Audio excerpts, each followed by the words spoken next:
কোন বস্তুর ব্যবসা করো তুমি? সবকিছুর ব্যবসা করি আমি। আবেগের ব্যবসা করি, ভালোবাসার করি। কি বললে? প্রেমের ব্যবসা করো?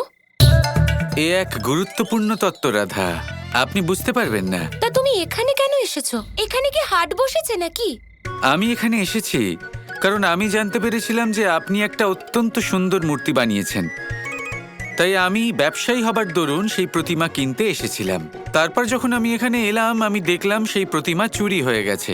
তারপর দেখলাম সবাই সবাইকে সন্দেহ করছে যে কে চুরি করেছে। বলরাম মশাই শাম্বুকে সন্দেহ করছেন, আপনি বলরাম মশাইকে সন্দেহ করছেন। তাই আমি ভাবলাম যে কিছু না কিছু একটা করে আমাকে এই প্রতিমা খুঁজে বের করতেই হবে। সেই জন্য আমি মূর্তি সেজে প্রত্যেকের বাড়ি গেলাম এটা দেখতে যে এই মূর্তি কে চুরি করেছে। কিন্তু আপনি তো আমার কথা শুনছেনই না, সেই জন্য আমি এখান থেকে চলে যাব। শোনো বাকে বিহারি, না মানে শোনো বাকে, তুমি আমায় সাহায্য করতে এসেছো না? তাহলে একটা কথা বলো, তুমি কি ওই প্রতিমার ব্যাপারে কিছু জানতে পারলে ওই প্রতিমা কোথায় আছে?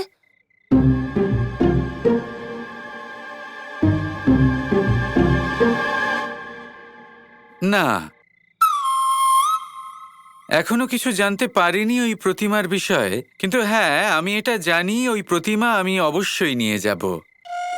কি? এদিকে প্রতিমা খুঁজে পাওয়া যাচ্ছে না আর তুমি বলছো তুমি নিয়ে যাবে? আর আমি তোমায় আমার প্রতিমা কেন দেব? কারণ আমি ব্যবসাদার, সেই জন্য। আমি যখন কিনবো তখন আপনাকে বিক্রি করতেই হবে। তুমি ব্যবসায়ী তো আমি কি করব? আমি বেচবো না আমার প্রতিমা। কোনো সাধারণ প্রতিমা নাকি ওটা? হ্যাঁ, তো আমিও কোনো সাধারণ ব্যবসাদার নই। যা আমি চাই তা আমি প্রাপ্ত করেই তবে ছাড়ি।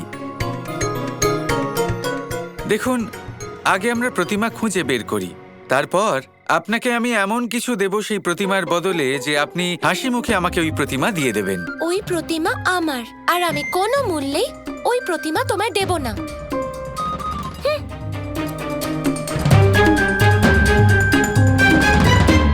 একজন ব্যবসাদারকে আহ্বান জানাচ্ছেন আপনি? ঠিক আছে, দেখা যাক। তার আগে প্রতিমা তো খুঁজে বের করা যাক। দেখো, যদি তুমি প্রতিমা খুঁজতে আমায় সাহায্য করতে চাও তাহলে খুব ভালো। তাহলে চলো, সময় নষ্ট করো না, শুরু করো, প্রতিমা খোঁজো। ঠিক আছে, আর যতক্ষণ না সেই প্রতিমা খুঁজে পাওয়া যাচ্ছে আমি ছায়ার মতো আপনার সাথে সাথে চলবো। না না না, তুমি দূরেই থাকো। তুমি ভয় কাকে পাচ্ছ, আমাকে নাকি নিজেকে? দেখো, আর চালাকি করো না। যদি তুমি আর কথা বলো তাহলে আমি তোমায় এখান থেকেই বিদায় করব। আমি চাই না এমন সাহায্য। দেখুন, আমি চুপ করে থাকবো। তাহলে চলো, প্রতিমা খোঁজা যাক। আগে আমি তো ছায়ার মতো আপনাকে অনুসরণ করব। দেখো, আবার কথা বললাম না চুপ করো। চলো, তুমি আগে চলো। কোথায় চলে গেল? আবার কোনো উপহাস করছে।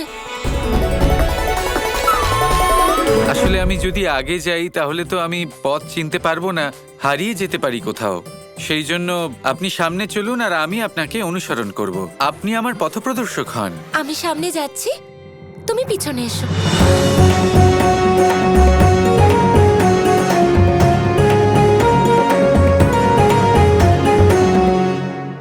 বাকে বিহারী, ইনি হলেন শ্রীকৃষ্ণের সব থেকে সুন্দর আর সবচেয়ে চঞ্চল রূপ। শ্রীকৃষ্ণের নতুন নাম, যে নামে স্বয়ং দেবী রাধাও প্রথমবার ডেকেছেন। এই বাকে বিহারীর স্বরূপ শ্রীকৃষ্ণের সব থেকে মনমোহক রূপ। শুধু তাই না, বাকে বিহারীর এই রূপ রাধা কৃষ্ণের যুগল রূপ হবে, যা আগামী ভবিষ্যতে অত্যন্ত প্রসিদ্ধ হবে। এই রূপ আজ যতটা আকর্ষণীয়, আগামী সময়েও এই রূপ সংসারকে এতটাই আকর্ষণ করবে। ঠিকই বলেছিলেন আপনি মহাদেব। দুঃখই সুখের কারণ। কোনো সমস্যাই জীবনে সুযোগ নিয়ে আসে। রাধা কৃষ্ণের বিচ্ছেদ হৃদয় ভেঙে দিয়েছিল, কিন্তু যদি ওনাদের বিচ্ছেদ না হতো তাহলে আমরা বাঁকে বিহারীর এই সুন্দর রূপের দর্শন করতে পারতাম না। জয় শ্রী বাকে বিহারী। জয় শ্রী বাঁকে বিহারী।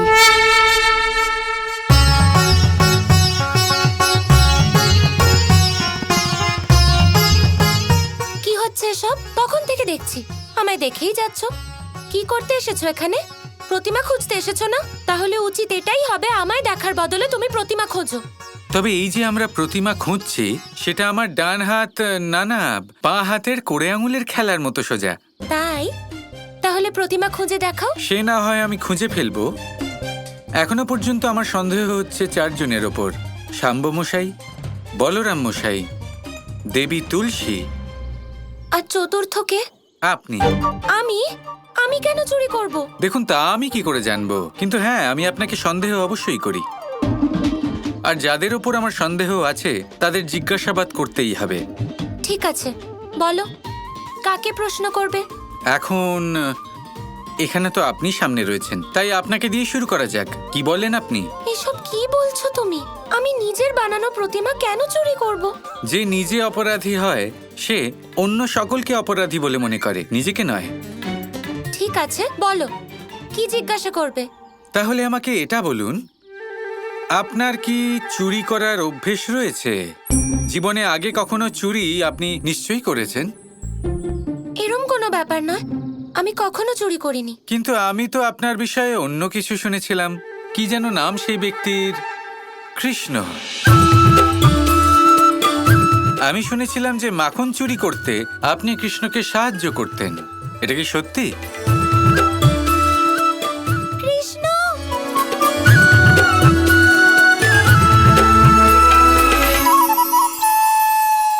এসব তুমি কি করে জানলে? আমি তো বললামই, আমি এক কুশল ব্যবসাদার, ভালোভাবে পরখ করে নিই। কিন্তু সেগুলো তো ছোটবেলার আর ঠাট্টা। সেই ছোটবেলার ঠাট্টাই পরবর্তী জীবনে অপরাধ হয়ে দাঁড়ায়। তুমি যা খুশি বলছো, যা করেছিলাম সব কৃষ্ণের জন্য। দেখো আমায় ভালো করে, তোমার কি মনে হয় আমি চুরি করতে পারি?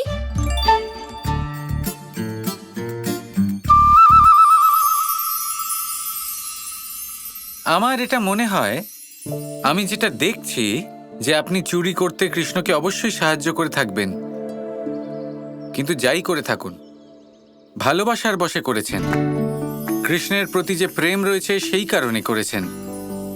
আর আপনি কৃষ্ণের সব থেকে মূল্যবান জিনিস চুরি করেছেন, কৃষ্ণের হৃদয়। আর যে ব্যক্তি কৃষ্ণের হৃদয় চুরি করেছে তার কথা আমি কিভাবে বিশ্বাস করে নিই?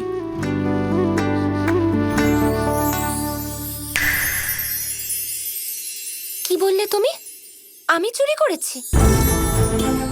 দেখো, কৃষ্ণের হৃদয় আমি চুরি করিনি, ও চিরকালই আমার। এই কথাও আমি জানি। তাহলে যাওয়া যাক, অন্যদের জিজ্ঞেস করি। হ্যাঁ হ্যাঁ, এবার ওই নিশ্চল সাম্বের স্ত্রী লক্ষণাকে আমি জিজ্ঞেস করব। আমরা কি যেতে পারি?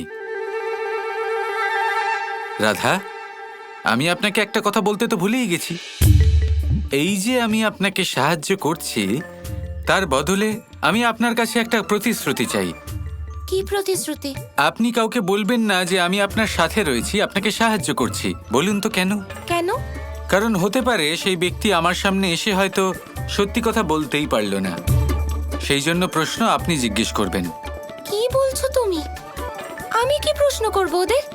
আর এরকম কখনো গুপ্তচরের মতো আমি প্রশ্ন করিনি কাউকে। এত ভয় পাওয়ার কি আছে যখন বাকে বিহারি আছে কাছে?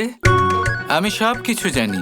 আমি এই সব প্রশ্ন জিজ্ঞেস করার শিল্পে অত্যন্ত নিপুণ। আপনি একদম চিন্তা করবেন না।